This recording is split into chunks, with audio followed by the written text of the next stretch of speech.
أنا أوصيك وصية عامة.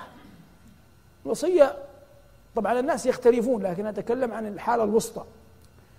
النبي عليه الصلاة والسلام قال: إن بلالا يؤذن بليل ليوقظ نائمكم ويرجع قائمكم، فكلوا واشربوا حتى يؤذن ابن أم مكتوم.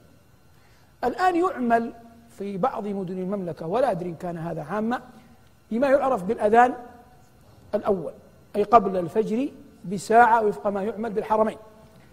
المهم بالنسبة لأي مؤمن ما استطاع إلى ذلك سبيلا، إذا أذن المؤذن الأول حاول أن تكون أحد رجلين: إما أن تكون قد صليت تريد أن تنام، وإما أن تكون قد نمت وقمت. لماذا؟ لتصلي. تكون أحد رجلين.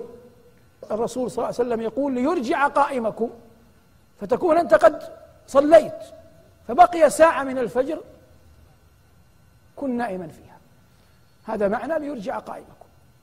وإما أن تكون قد نمت، فالنبي عليه الصلاة والسلام يقول: ليوقظ نائمكم، فيقوم يصلي حتى يطلع الفجر.